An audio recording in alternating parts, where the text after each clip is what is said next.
Your eyes do not deceive you. That is Mr. Edward St. Ange.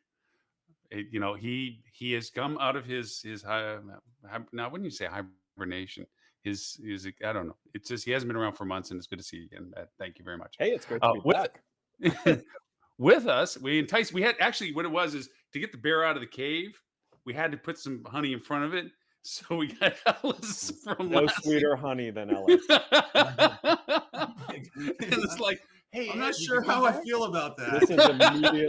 has immediately gone downhill. Like, didn't even make it past intros. Didn't even make past the intro. Anyway, Ellis with Laasie is with us, which is actually the real catalyst for the conversation. We actually got Ed to join us because Ellis has said he would come in and explain the universe, give 2 examples, and do it in less than an hour. So we're good with all of those kind of things. So honestly, I'm almost going to be more spectators in this than anything. But a little bit, Ellis, about Laasie, you're not super long with it, but it's been kind of like a lifetime in the making kind of thing. Because you look through the progression of everything you've done, is like, yeah, I can see why you're there. It works kind of like why you're there at Laasie. So a little bit about you and a little bit about what Lassie's currently doing. I guess get things started. Yeah, no, that I think that's a good place to start. So first, let me maybe set the stage a little bit around like the inflection points that are happening in the industry right now, right? Travel is changing. Frequency of travelers are changing, right? Demand is coming from different areas, and people are trying to find solutions to not only capture demand, keep it, and repurpose it, right? So it's less expensive to get a returning guest than it is to go out and find a new one. That's an old adage. We all know that that's mostly true in most cases. Mm-hmm. Loyalty, which is what Laasie plays a part in, is shifting as well, right? If you look even just this week, gentlemen, you look at the announcements that have come out, right? Westgate has relaunched or launched a loyalty program. Mm-hmm. Within the last couple of weeks, MGM, IHG, Marriott have all made shifts and changes in grandiose fashion to their loyalty programs. The reality is they're all the same exact things that they were 6 months before, and they're just shifting the tier levels so people can burn more points, right? I mean, that's kind of the sense of what's happening. Now, a very interesting program that was launched this week was through Margaritaville in their Perks program, which is a 0 points loyalty program that leverages on-property and instantly gratifying rewards to their guests, right? So it's a different take and a different view on how to create loyalty, brand affinity, bring guests into the top of the funnel and kind of push them out to the bottom. So with all that being said, I'm Ellis Connolly, and I'm the Chief Revenue Officer at Laasie. Laasie is taking a new approach on the way that hoteliers and vacation rental groups are looking at loyalty and delivering real world solutions to help in that, right? So we have a couple of different products. We have a low funnel conversion tool that incentivizes guests to book direct, and we tease that information throughout the web on the website in order to drive direct bookings. So on average, we see 35, 45% increase in direct booking conversions when we're doing A/B, exposed versus unexposed tests, right? The second piece is our kind of loyalty portal, where create signups, create memberships, house the rewards, right? And this is where we also taking in data from your big CRS or PMS players, so we can ascertain lifetime value, MFN, all these different things that we're looking at, right?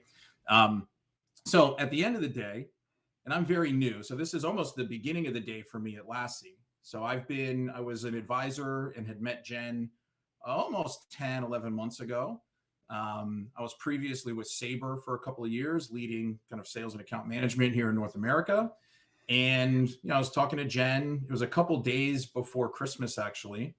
And she's like, how's it going? What's going on? We were kind of doing our monthly catch up. And I said, And she kind of texted me a couple days later. She's like, how about coming and working for me? I said, all right, well, let's figure it out. We kind of got it all inked on Christmas Eve. And then I was, I was in the saddle at Laasie a couple weeks after the new year. So it's been it was an awesome end to the year, and we're going to talk here about some of the great starts that we've had. So that's me.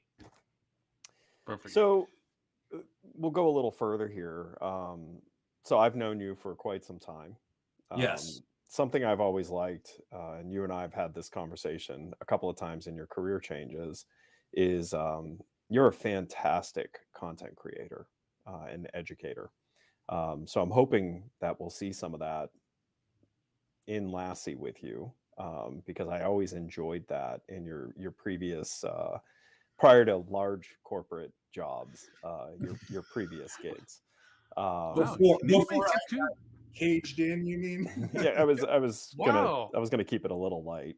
We'll go I there. think an interesting kind of conversation point, if you're open to it, is really talking about the psychology difference between a point-based program and a instant gratification program. Do you think that's a worthwhile thing to talk about? Because I think that's a Yes. big differentiator here on what you're doing at Laasie. Is it's really using the psychology of instant gratification Mhm. to motivate people. Do you want to talk a little bit about Yeah, that? no, I think that's a really good jumping off point. And I think you also need to tie in, right? The quick world of, needing to be instantly gratified, not just from a reward perspective, but just in general, right? I think that's kind of a cultural shift that has happened over the past decade or so. But there's also a perceived value, right? That being instantly rewarded versus having to earn to reach a certain level to then be rewarded for something that's probably nominal or has less perceived value than what you can receive immediately. Mhm. Also, it kind of plays within the urgency direct booking space as well. And I think all of it, from a path to purchase psychology or how you want to buy, really, really helps Laasie in creating a storyline that just hits on, a few different of those marks. So I think if we talk about the psychology of instant gratification, the younger you go, the more prevalent Mhm. that is, and a lot of it has to do with the on-demand world that we live in. Boomers, Gen Xers, I'm a Gen Xer. Remember the time where, if you wanted to watch a show, you had to wait to a specific time frame to view it. And the younger you go, the more on demand their lives became. And I think we started seeing some of that shift as millennials started moving into economic viability as consumers. And let's all remember that millennials are starting to hit 40 at this point. So they're hitting their prime of economic influence.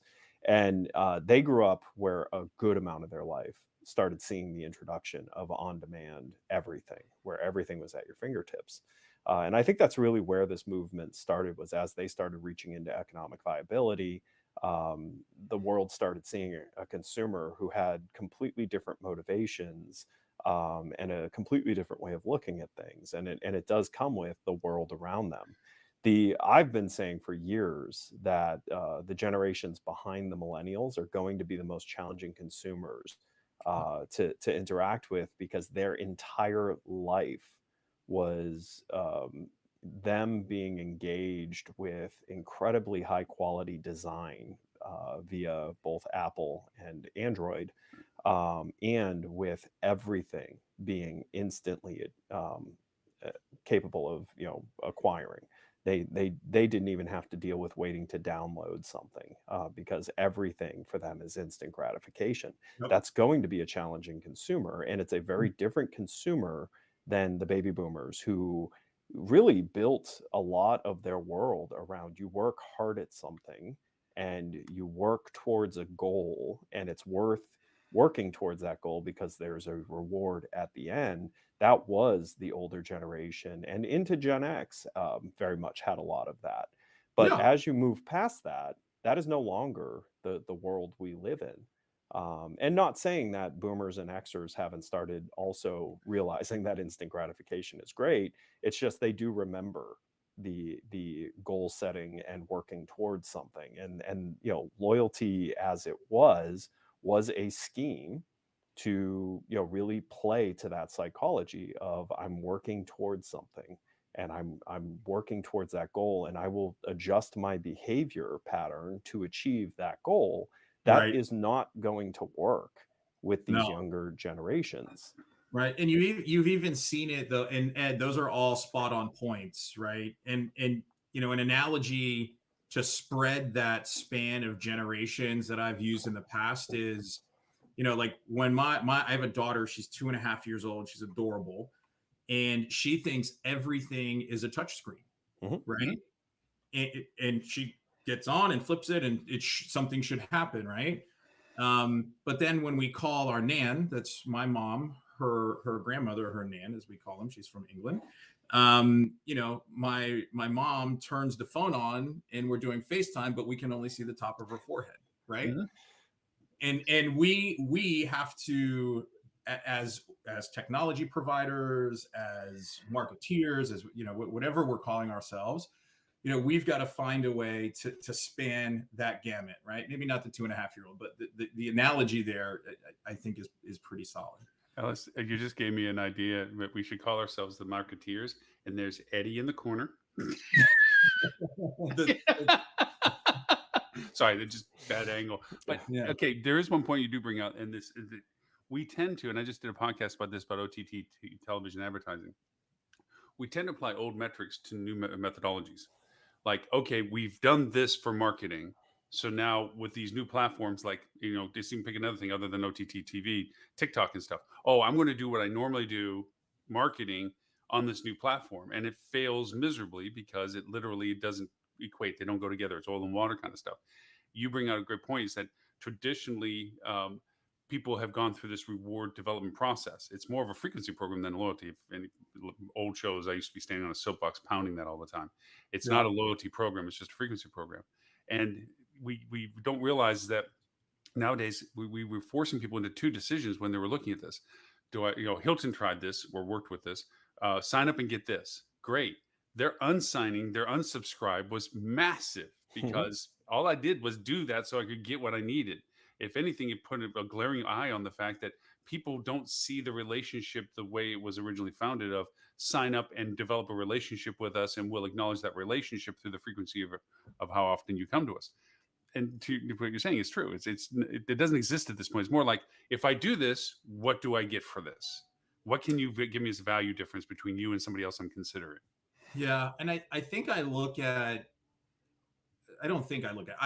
loyalty with the big brands very differently than I do as we come further down into smaller and mid-size and even independent hotels, right? Marriott's loyalty membership base, and they just had earnings this past week, and I think a statistic, and there was like 50% of their bookings from the past quarter came from loyalty members, right? So that's a good statistic for Marriott to share, right? It'd be interesting to understand in that same context, of those loyalty members, how many signed up just to get internet the first time they were on a Marriott property, right? I mean, that's going to the point that you were just speaking about. But again, I mean, so first things first on here is none of these programs have ever been loyalty. Yeah, it's a tool for it's a scheme. It's a scheme. I mean, all it is a scheme to try and gain people. Even the CEO of Marriott, now it's been about 12 months plus, referred to the fact it's skewed to the side of the house. Right. It's literally, they admitted this is for the benefit of hotel ownerships. This is not for the benefit of the user experience. Actually, let's be honest. It's not even to the benefit of hotel ownership. It's the benefit of that's true. Not with those fees. No, not with the redemption rates that they get out. No. So, but kind of talking through this, calling a spade is, first of all, everyone's a member of every loyalty program. Yeah, if I have to, and so it's situational loyalty at best, right? So understanding that and thinking that through. If you want someone to better value what you're offering, setting goalposts that are potentially 20, 30, 40 trips out is not going to appeal to the majority of consumers. So will they sign up? Sure. But they're actually going to sack your KPIs on how much do they engage with your targeting and things like that. So, does that mean these programs like shouldn't exist? No, it just means they need to be rethought to, what's really happening, because you actually can skew people's behavior.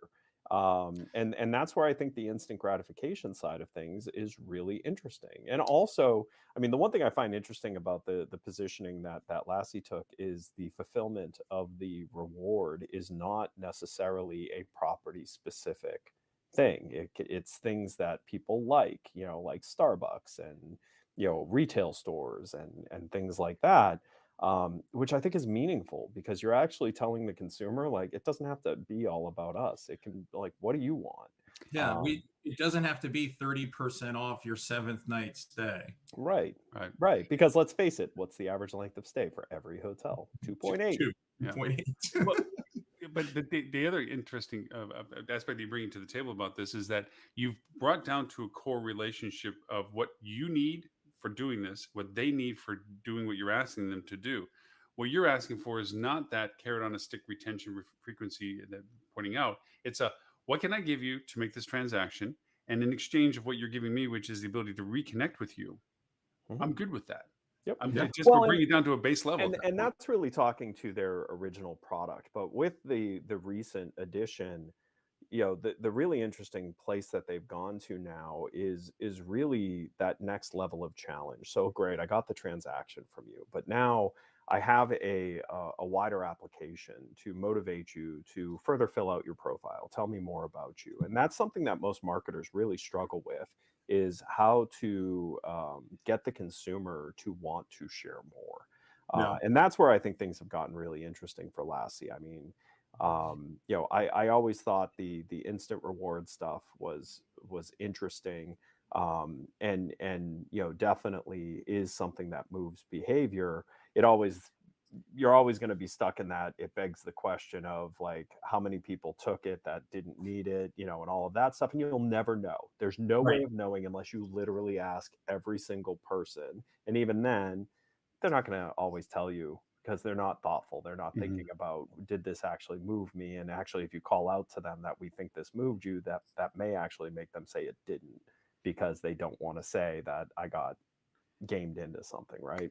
But I think with where you've gone with building it as a wider application, it's a big change Yeah. in value proposition, and that value proposition is you're now serving a deeper need that hotel marketers have, which is they really need a better profile of who Well, they have captured. yeah, and Ed, that is where we find ourselves.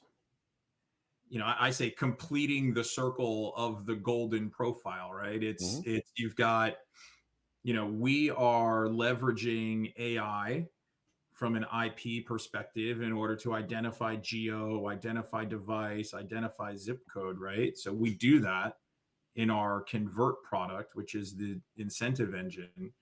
But to your point, as you get them rolled into the loyalty portal or the program, right? Similar to what Margaritaville Perks is, now we're able to ascertain and give better rewards and better offers, right? Because now we've got more data, right? You've told us exactly who you are. You've told us, your gender. You've told us these different things that we're leveraging in order to serve up different content that we think over time and learning, right, is gonna help and build more brand affinity. Yeah. The interesting piece on that as well is offering those more typical on property options is something that next product allows folks to do, right? If you still want to be able to offer that $25 resort credit or that, that hot air balloon ride, wherever you Well, are. and that's the thing is actually let's talk about the differences in these incentives. So, I mean, you have the incentives which are pure gives, right? Resort Yep. credits, things like that. But with the newer product, you also have the ability to get into some of the gaming that the traditional loyalty programs actually have big value in. So actually masking a reward as a revenue generating opportunity. So something at the spa, something at the restaurant, something that's going to drive add-on transaction value. Yeah. You're now getting into really interesting revenue management opportunity for total revenue value of a traveler, not just of the booking. Yeah, and yeah, I mean, it's every revenue strategist dream is, driving, bits and pieces of ancillary revenue, the total revenue management concept that our industry in hotel has been talking about for 25 years, but casinos seem to be the only one that have gotten it right. Because they can invest in it, because they make so much on the other stuff.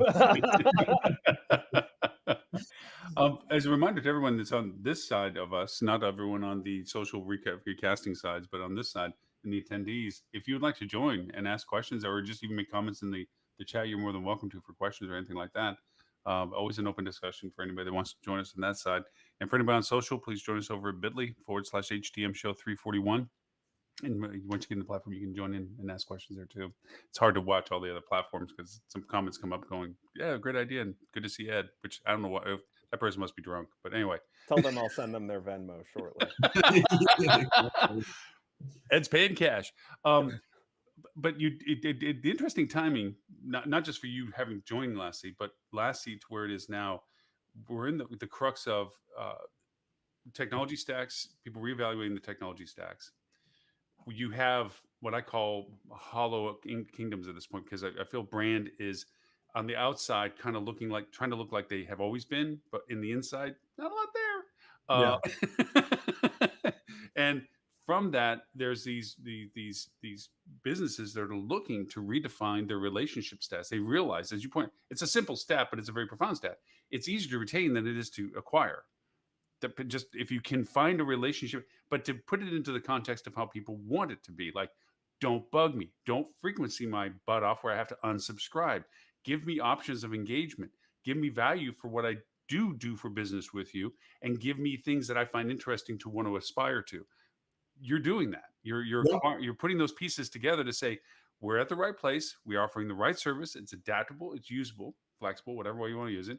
And it provides tiered relationship values where we can be as simple as just engaging them to be wanting to stay with us, all the way up to creating that relationship value proposition of retaining them. Yeah, and I think the way that we think about it is, a traditional loyalty program is this tiered model, right? And with Laasie, we're a slope, right? So every transaction that you have with the brand that we're helping to power, you're getting something, right? And then we can micro tier, right? On the back end, we can set a schema or parameters and base it on a multitude of different factors that can allow you to increase the value of the rewards that we offer as they reach certain kind of micro levels. But the point is, because you do have someone, if someone's staying at your hotel and they're there every month for 3 days, right? You want to be able to support that person with a mega offer, right? Or something that's a little bit more, something that has more perceived value than, you mentioned the $5 gift card to Starbucks, or lifetime, or 24-month subscription to Time Magazine, all these different things that we do.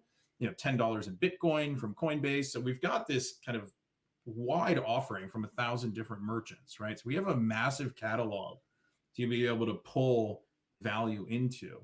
And it's a matter of leveraging our AI capability and making sure that we're delivering the right offers and the right rewards at the right time to those folks, right? And there's many different factors that go into that.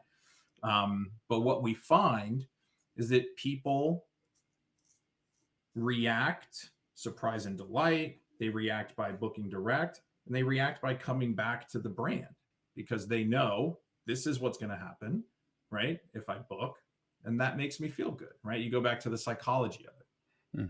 It's Pavlov's loyalty. Yeah, exactly. I hear a bell. I hear a bell. Yeah, but think about this, gentlemen, for a second.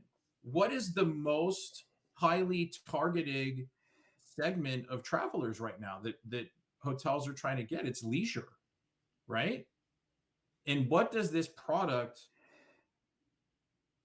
enforce or reinforce, right?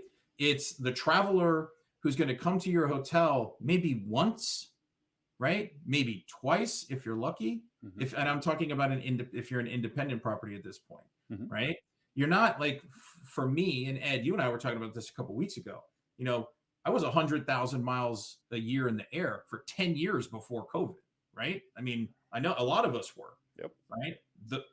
I don't see myself going back to that in a business travel perspective personally, right? Mhm. Now, do I have friends that work at other organizations who never stopped traveling during COVID? Yes, right? So the spectrum is broad and it runs the gamut. But you know, the idea of how do I get somebody, a leisure traveler that I've never worked with before, how do I get them to book? How do I make them excited to book? And then how do I create a surprise and delight environment that makes them feel good about what they just did within their purchase? And that's what we do, right? And then from there, to retain that person, you push them into our loyalty platform. I mean, that you know is kind of where we're sitting now. We are working on things on the business travel space, right? We are trying to figure out ways in the small meetings, right, of how we can get our incentive engine tied into some of those products out there. Those conversations are happening at nauseum, right, at some point. But the other channel that we're really looking at, and this was highly impacted over COVID, was the voice channel, right? You think about, you know, when I was at Sabre, the call volume over COVID was insane, Mhm. you know, and go out and ask any of these other providers, go ask Travel Outlook, ask all these other kind of call center providers. The call volume was crazy because people were unsure about their bookings, right? Especially if you're spending at a high value property, they want to know, hey, I'm going to call. Is the restaurant open? Is there going to be towel service? Can I still get drinks at the bar? Can I get breakfast delivered? Right? Like all these things. So that volume increased substantially, and I have some numbers somewhere, but it was dramatic. We see a world very clearly where a reward incentive platform plays very well into a call center environment that allows agents to save the sale if someone's waffling, right? So help drive voice reservations, but also create a surprise and delight environment again. Oh, great, Mr. St. Ange, your rate qualifies you for these 3 amazing rewards on behalf of the hotel. They'll be delivered to you electronically after we hang up.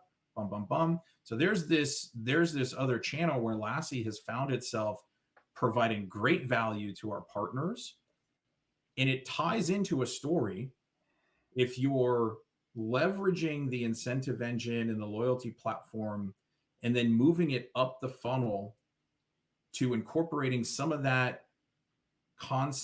concepts into your marketing, into your social, into your retargeting, right? You see the big brands do this with their loyalty programs, right? Book now, this member rate, receive 30%. Mhm.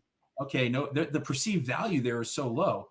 Book now and receive a $25 restaurant.com credit and 70 days of Showtime subscription because you want to watch Yellowstone, right? I mean, that perceived value is $80 versus the 30% off my, Well, $100 room. it's anchoring, right?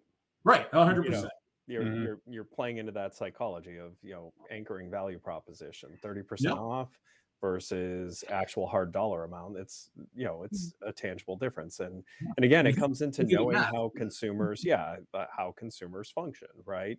And having options also plays a big role, Yep. because guess what? If I am a business traveler, the crap you're giving me at the restaurant doesn't matter. Why? Because I'm not paying for any of that Right. anyways. Right.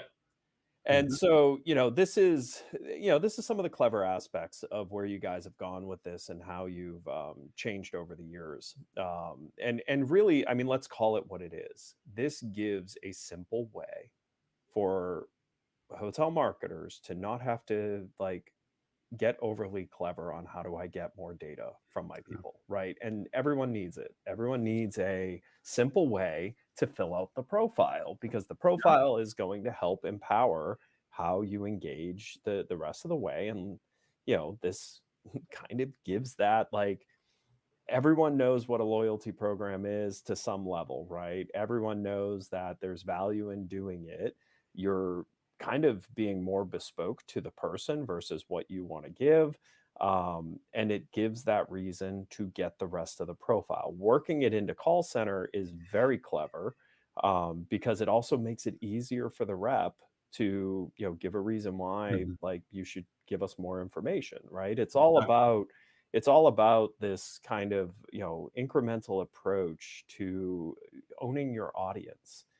And I think everyone has learned, on all sides of our industry, that your owned audience is so much more valuable than you ever gave credit to. Previously, you measured it as, I slammed the red button again because I need to fill rooms, and I filled rooms. Yeah, and I But you're dropped my right, and right, but you're actually realizing that having an audience that cares about what you say is incredibly important, especially in times of crisis, because that yeah, is usually your cheapest audience to engage, when you need it the most, right? yeah, So, I think, the timing of your expansion, is really good, because I think our industry is a little bit more aware of the value of Mhm. having that direct relationship. And it's more than book direct. And I know everyone likes to talk about book direct, but again, if you own your relationship, you can avoid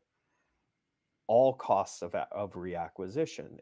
Book direct is not some magic thing if you're not giving people the path directly to you, right? Mhm. Meaning skipping Google, yeah, skipping Facebook. Those, let's try not to pay the toll keepers. yeah. And, the toll keepers aren't just the OTAs. Mm. The toll keepers are that wider cost of customer acquisition that our industry is addicted to. Yeah. From a first person perspective, first off, I love the fact that there's a variation too, because I have these exact conversations with independent hotels, and where we've been successful by having the independent hotel listen to what we're asking them to do, they've had great success. And that is, find ancillary values that you can provide to your guests when they're either being solicited by us or when they're communicating with you, that you can add to their experience, like simple tokens of tours and discounts in local restaurants and so forth, that they themselves can't provide it from their own services, but because of where they're located, they can create those relationships. Getting that moved off the mark is painful, because it requires work and effort from people that are already overworked and have way too much to do. We can talk about labor every day about hospitality at this point, and there's just not the resources, even if the interest is there, and the execution is a whole nother level to this. So when you offer things that are other value propositions, that isn't just 30% off the room or whatever value point is, it disappeared. Um, then you're giving them a perceived value that they can equate to. Like when you talk about Showtime, you know, to the point, if I'm a corporate traveler, 30% off my room, I don't care. That's benefiting not me. Some of the ways that companies kind of incentivize their workers is to say, you get the points if you use the card. Yeah, okay, Yeah. ching, I'm good. The way then they're going to be more conservative. Google's with their, you get to have credits for your travel, and you can go over and redeem them. If you want to go below your per diems, you build that creative buffer so that you can go to the really spiffy places later on. So giving those alternative values, like where I said, let me in Showtime. Yeah, I'd love to go over and see Yellowstone. I just don't feel like dropping the monthly right now. It's not that important to me. But if you're going to give it to me for doing what I was already going to do, oh, to heck yeah, I'll hook up. And Yeah. that adaptability of value perspective is really, really solid. Because kind of going back to first person discussions with hotels, when I try to explain that to hotels, they're like, well, we can't control what the restaurant's going to give us a discount. It's not important. It's the fact that they're willing to, that you can convey that to the people. That's the value proposition you're doing. Anyway, Yeah, it is. And look, I mean, you're kind of hitting on something that is talked about when we're in these conversations with independent hotels, because what Laasie does is we open up our network that we've already done all the legwork to negotiate the offers around, right? And when you're sitting if you're an independent hotel, and I'm outside of LA, you're sitting in an independent hotel in LA, you know, there is the idea that I could go out and make a relationship with the local restaurant. I could go out and make a relationship with the local tour operator. I could go out and do the same thing with the guy setting up the fishing boat at the end of the pier, right? Like I can do that, and I can offer those types of experiences, right, within my booking path. But here's the thing. The second somebody from that fishing tour gets fired or quits, that whole relationship crumbles, right? The second the manager or the GM from that restaurant moves over to another restaurant, nobody else in that restaurant knows about what the hell was going on with these offers in the first place, right? So there's this operational like impact and lift that hotels have to do, and some do it well, right? I'm not trying to cast a broad stroke there. Some hotels do it really well, but if you want, a turnkey loyalty in a box where you can have very appealing, high perceived value offers that are local to your market, right, and are nationally recognized as well. I mean, it is a very much one-stop shop, right? And most importantly is yours, meaning it's your hotels. You're not joining a network of other hotels, and which is usually the only other option out there. Is like, well, if I can't do it myself, I have to join something that has which addresses I'm only going to get them once or twice. So why am I going through this? Why do I need an app for an independent hotel if it's a small little independent hotel? They're not going to come back frequently enough to even keep the real estate on their phone. I get forgotten. I'm constantly having them redo this stuff. Why? When they can say, look, I already have a built-in program with you all that allows me to have that value proposition in multiple places, multiple values. And look, unless you're, like from an independent hotel perspective, unless you're like going to link up to a preferred or someone that's got like some global horsepower. But even then, I mean, really. Yeah, well, I think that, look, I think the folks that are in those programs, and like taking COVID out of it, right? I think there's an area of opportunity where those folks running those programs, and I'm not saying preferred specifically, but any of the programs that kind of live in that space, we've got to be looking at a parallel to points strategy, right? There has to be some other paralleling ideas, concepts, rewarding psychology triggers that help move the needle, right? And you want to know something? Everyone at the cash back aspect, I don't get it, right? 5% cash back on a $200 room night is $10 compared to what we offer perceived value of $100, right? We're 10xing some of what that perceived value is. So, I look through and I think about the different kind of segments in the hotel market, right? Economy, mid-scale, you kind of move up, upper, upscale, and luxury, right? So, we get into these conversations sometimes, especially when we're going up the ladder to the luxury segment. And it's like, well, every hotel thinks they have a very unique offering, and they all do, right? Unique, but comparable to others. I mean, that's the thing everyone has to understand. There is no same difference. Yes. Yeah. You may be unique in your market, but there is another hotel just like you in another destination. Like full stop. That's it is what it is. Full stop. And when you go up market, it's a more affluent. These are the words that we hear from the marketers on that side. It's a more affluent customer base, right, or guest base. They're not going to want to take the $25 Ticket Network gift card. They're not going to want to take the $10 Uber credit. So we go out, and in order to accommodate that conversation, we'll find offers and be able to negotiate with merchants around Bitcoin, stock options, right? Does that align with that? More charitable aspects, right? More philanthropic aspects, plant a tree, carbon offset, some of those types of offers. I think what is shocking sometimes is when you get down to it, they're still taking the same offers everyone else wants to take. So let's go down that rabbit hole for a bit, because you've been on this side of the industry long enough that I'm sure you'll appreciate this. But did you ever notice that the luxury hotel marketer tends to completely overshoot the profile of who it is that stays with them, you know. And I'm really talking about the hotels that sit in the like $850 to $2,000 a night range. Yeah. And do you ever Well, notice they all basically give the same persona, which is that of what's basically a Saudi prince? yeah, I think Well, it's they which go is to the G5. yeah, but yeah, I think but there's got to look. I think there is a little bit of like a FOMO like climber mentality behind that marketing, right? Like if no, you're but if that's you're but going this is my point about it though. Is an $800 to $2,000 a night hotel room.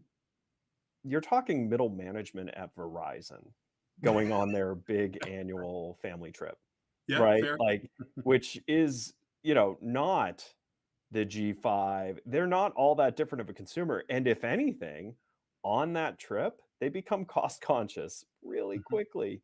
Yeah. I kind of laugh because I sit in meetings from time to time and I hear someone telling me who their guest is, and I'm like, actually, the person you just described doesn't stay in anything less than $6,000 to $10,000 a night. Like Yeah. you're literally talking about, you know, a Lakers player. I mean, you're not talking about who the majority of your guests are. Do you get those people? Yes.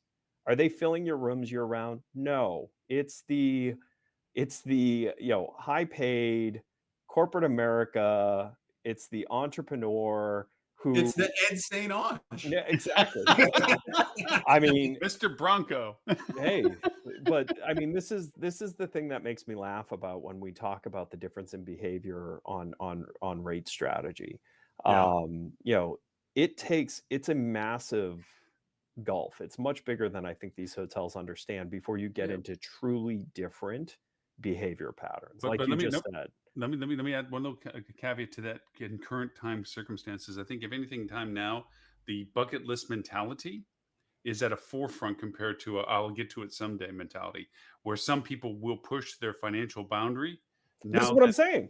it The is reverses people to that. who are the ones who are filling most of those rooms are the ones who reached Right. to stay in that, Yeah, they're not going the up to ones this, and it better be everything that they envisioned right. for it to be, rather than settling down for it because it's the only thing available in the market when they drop the G5 in the airport. So Exactly. yeah, Exactly. Yeah, but but then they're spending 2 grand a night, and then quickly realize that they're also going to spend 2 grand to feed a family of four for dinner. right. Yep. Oh, did Yep. you? But no, okay, going back to the hotels from a first-hand experience I've had, where there was a very well-established membership club resort, and the annual ownership was annual participation was very expensive in relative terms to be a part of it, and the monthly per diems for the I mean, not per diem, but the per spends were very high, and they wanted to try a temporary membership, and we targeted it and worked very very well. It was a summertime temporary membership, made really great money, but the people were treated like junk to the full-time people. Full-time people like, get out of my chair, literally get out of my chair. Yeah. I'm a full-timer. You It's got the a little new money temporary card. versus old money. Yeah, yeah. I was like, It's tale as old as time. so what we did was we flipped it and said, here's the deal. Whoop, we lost that again. Is we'll give the full timer credits towards how much they can bring in the temporary people. In other words, make them feed the group. Yeah, makes And sense. rich people are rich for a reason. And so they started pushing that idea forward to then where we started reaching out to other clubs, you know, whether for tennis or for boating or for whatever it is, golfing and everything else that we had our own clubs with, and said, can we do a crossover value? If we show up with us, they'll pay you more to be there, but you will recognize they're a member of our club, and in turn, we'll do the same with your club. So they get to sample over. And usually those walls were very defined. We don't want them to see another club because they might leave us to join them. Right. A lot of times it's just they want to go see what the other side of the other field looks like and try it. But that membership relationship generated so much money. The long-term alumni, the ones that paid the annuals and did all that stuff, they were enjoying the same level of what they did by not by including more and more people, by saying you should come over and see, you should go over and see. And by doing that, they were incentivized to reduce their value, their cost to being a part of the organization. In a strange way, I see what you're doing as being somewhat similar to it in the sense of, look, by joining our, you know, from the hotel's perspective, by joining what we have to offer, you're not having to share that necessarily with direct competitors, but the direct competitors are realistically people that will get your business because they're not always going to be loyal to you. It just doesn't That doesn't exist. Didn't even really exist when everybody said it did either. Yeah. Just, Holiday Inn was Holiday Inn because the bed was the same when you traveled 150 miles down the road and you found another Holiday Inn. So the reality of what you're doing in the sense of the value proposition is very profound. And that's all I have to say about Ed. I'm just saying. That's all I gotta say about that. Hey, if all you're gonna say about me is I'm profound, I'll take it. No, that was the last word of you, but for a whole different reason. You already knew that, Ed. So yeah, I mean, look, Lauren, I think there's, and I was just talking to, to our team, this past week about just, we as a company and as an industry, I feel like, we're at this inflection point where loyalty has become a very strong component of a lot of conversations, right? Like if you just go back and look over, so I was at Ellis out in LA here a couple of weeks ago, right? The conference. And there were a string of white papers that were released, right? Industry outlook papers by Accenture, by Deloitte, American Hotel and Lodging put something together, and Chip Rogers was out there, kind of discussing it across the board. Every single piece was talking about, in some form, right? Not the whole piece, but every single paper had a decent size narrative around, hey, guys, we got to change what we're doing, I mean, and then in layman's term, hey, it's not working. So we need to figure out what we do as an industry to fix it. And I was lucky enough, in my quick wit thinking, I was very thankful to some folks over at Accenture, and I got an opportunity to speak to one of them that was included in helping build out the paper. And we were just talking through some of the things that, some of the big brands are doing. And it's sometimes there is this pride, technical debt, tons of money that have been invested into these programs, and trying to move a big ship that's been directed in a way is challenging sometimes, right? And I know that firsthand working at big companies, right? So I get it, I understand it. But the ability to easily do something around what Laasie does, if we're using Laasie or not, but the ability to change a model or create a micro model inside your longer model is pretty easy to do, right?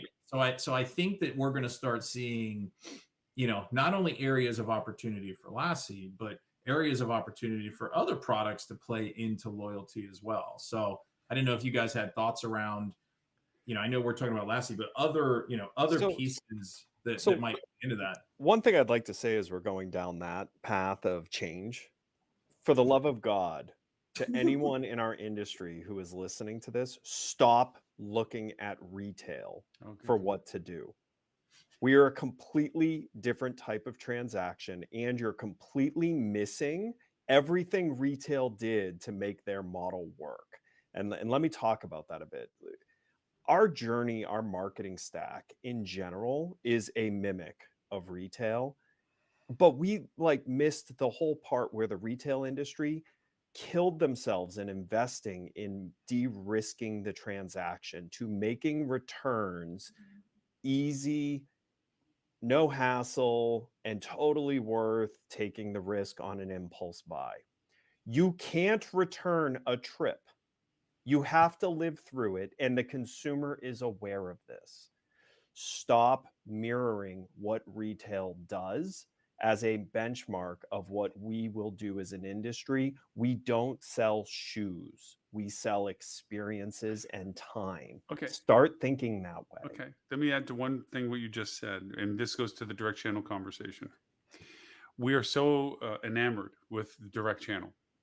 We feel it is, to use a panacea of success. By doing direct channel, we have succeeded against any other value source proposition that we have. There's positive. I'm not just poo-pooing on the whole direct channel idea of this, but I always equate it to kind of relationship building.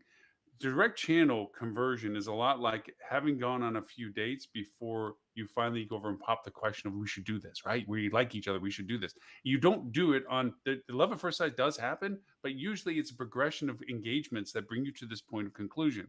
And so often we are so fixated on the conversion point, the I'm going to be successful in what I'm attempting to do. Trying to be Let's polite call here. it what it is. It's the same in our industry as what you're drawing a parallel to. Yeah. It's I'm going to get you to sleep with me. I'm I mean, that's working all on our it. industry You know, is focused on is Yeah. just putting that out there. That- Come sleep with us. just saying that. So the idea of this insistent engagement to get to this point, you have your highlighted choice of going to a bar on a Friday night. There's higher odds of things going that way compared to the I met you a few times. We're at the same coffee shop. I run across you because we work in the same office building. Eventually, it builds up to a request that hey, you want to go off sometime and have lunch or something like this. That part gets forgotten in a lot of processes. And I'm saying this as a compliment to you, Ellis, because I think, Lassie, going to your conversation of the size that you are for what you're doing, the large entities, when I think of brands and so forth, they see this as I'm in total control of the dialogue, and it's not that anymore. And you're right; they can't change on a this is wrong, we need to fix because they've obligated themselves in too much variety to make the change effective to everyone, and they can't do it for just the one that they need. Well, You and can not sit just there- that, turning a big ship is even harder when you have half the normal force. Right. You operating don't the have ship. everybody doing the stuff. Yeah. But one thing's for certain on that ship, there is a way of making it go down the water really fast by hitting an iceberg. There is ways to make the whole thing. Nobody's too big to fail as much as they think they are. The adaptive capabilities that you have with what you're offering and from Lassie's size, and I'll say the same credit to you, Ed, what flipped you. The fact that you see something, you approach it what you think is a solution, you experience it, you do the testing necessary and go, we were about 80% right. Well, Ed's always 100% right, but that's another story. But, you know, Eventually. It's a whole nother. that's a whole When we nother ignore topic. all the times leading up to That it, a I was therapist should wrong, be and involved just with. talk about the end part. Yes, right. There may have been 1,000 wrongs before the final got it right. Before the moment. yeah. But the idea that you can adapt and say we have to make these tweaks and these changes. Your relationships that you've built through this process are expecting that of both of you. Mhm. They're not looking at saying, well, you told me it was going to be exactly this. No, they've worked with you long enough to know that you're saying, this is what we're going to do with this intent in mind. But no, we might take a different path to get there. And that adaptability that you both represent is solid. And I bring this up for the fact of when we first started talking, Ellis, is like my perception of what Lassie is and has been is not a complete picture. I don't know all the things that Lassie has done, which is why I was so happy when Ed says, well, you should get him on the show. And I'm like, yeah, I already asked him, and then we got to this point.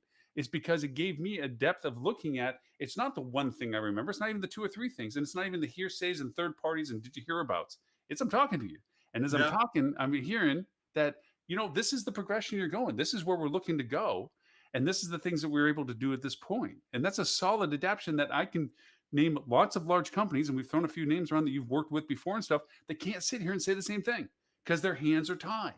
Yeah. I fight with them every day when I'm dealing with one unit property, which is not going to get on their radar for anything other than keeping a squeaky wheel because they're so huge.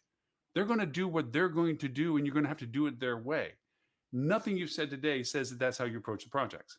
It's like, this is what we're going to do. This is what we offer. And we're open to figuring out if there's something else we need to do differently. And I've known Ed for long enough to know that that's always been the case of everything they've ever done. It's like, let's try this. So Yeah, nothing's ever done. Tis true. Iteration after iteration after iteration, and Yeah. we always should be doing that, right? Because if And- you're not doing that, it's the day you stop innovating is the day you start dying. Yeah. I And mean, I can name companies that I can by name that I say are in that role right now. yeah. They are Now, trying to now maintain to legacy. give credit to our industry, nothing actually ever fully dies. We have a lot of zombies, but they're shells of their previous. Mergers.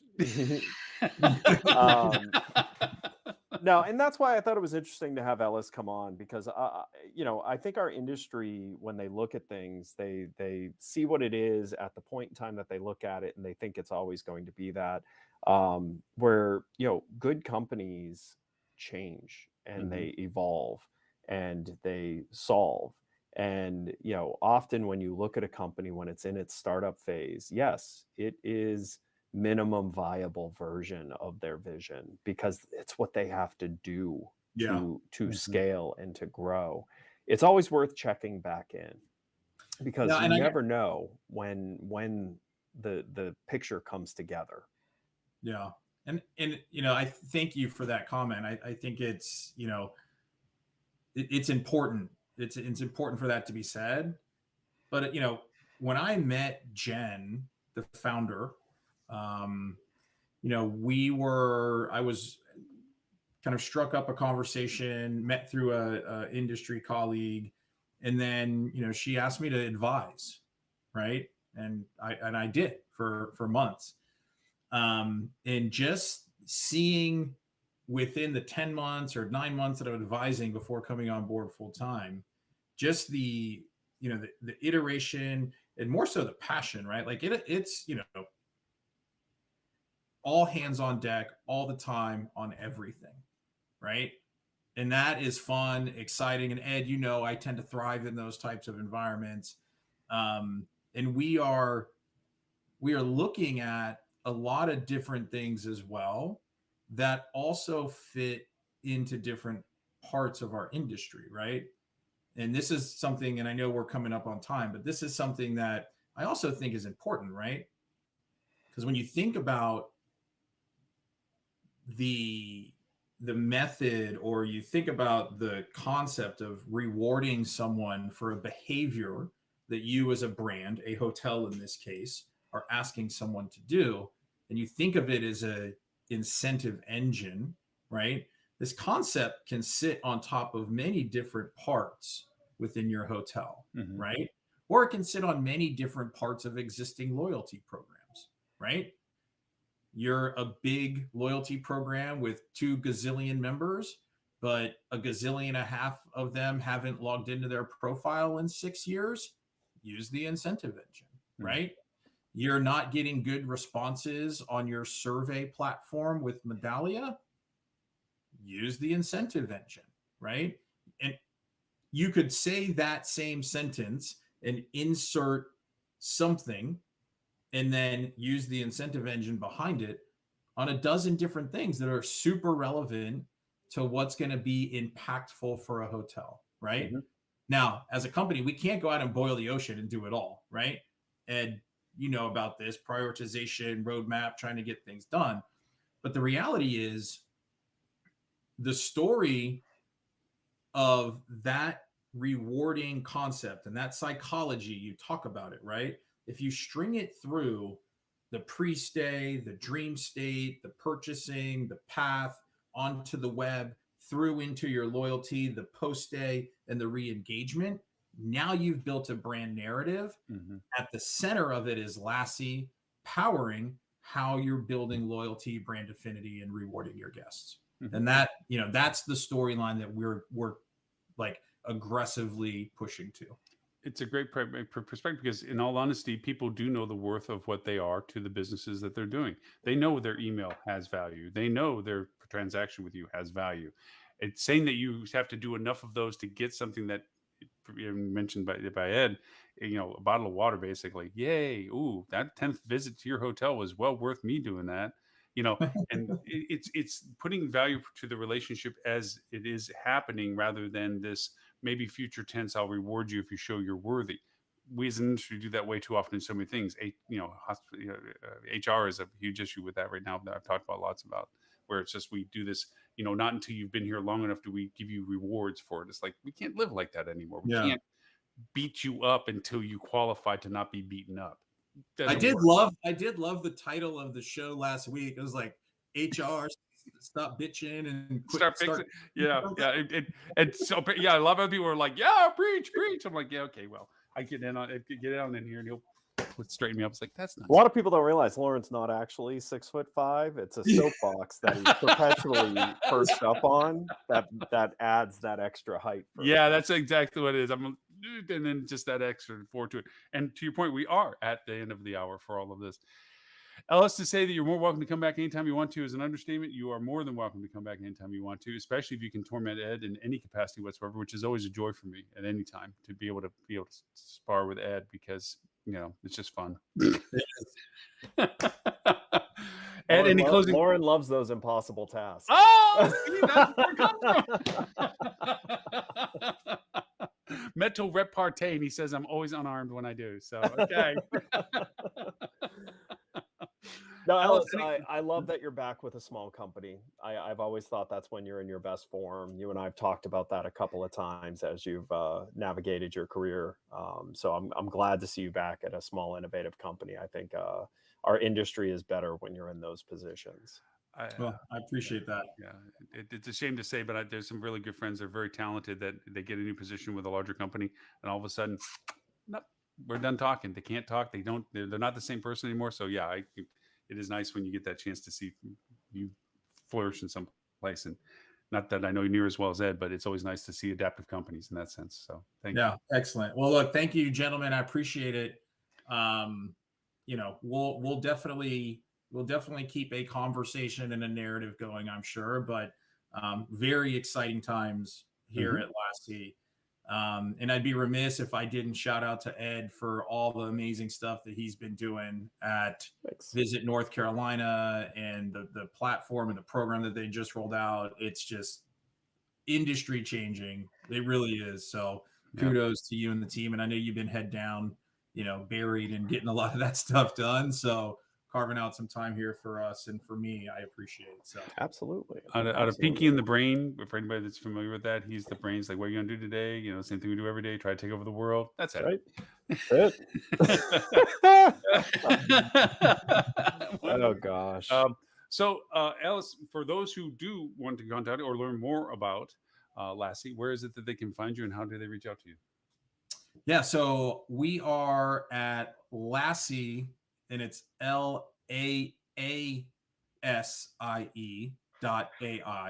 So the play on that is loyalty as a service, right? So Laasie, also like the dog for us older folks, you know, always always loyal. What's that? Tommy fell down the well? No, sorry. So Laasie.ai is our website. And if you want to reach us, you can find us at hello@Laasie.ai. Outstanding. Mr. Ed, it's been rare that I've get the chance to ask you this, but where, if they want to find out more about Flip2 and the amazing St. Ange? So they can go to flip.to, and you can find me on social media, Edward St. Ange. You know, every now and then I do surface to post things. And Lauren, if people want to find enough episodes to binge watch for 3 straight weeks. No, it's up to 2 months now. We have 2 months of persistent 24/7. We're being used in military strategies. I don't know, to get people to tell them information. It's torture, I guess. But we have the Hospitality Channel.tv, which is on the site, but you can watch us on TV on your own TV channel at Hospitality Channel. Roku, Apple, Google, Amazon, they're all there. And Twitch. We're actually, strangely enough, we're going to actually have a show about Twitch. Twitch is crazy. Twitch is an amazing platform for just, anyway, that's another story, another time. Ellis, thank you again for your time. Sincerely, Ed, always thank you for your time. And for everyone that got to participate with us here, thank you so much. And everybody on social media and everything else. And you can reach out to us for any questions or comments at lauren@hospitalitydigitalmarketing.com. I answer each and every email. We'll do a recap on my podcast here in a little bit of some of the show highlights as well. Thank you, gentlemen. Until next Friday, thank you all very, very much. We'll see everyone next week. Have a great weekend, everyone. I know. Bye, everyone.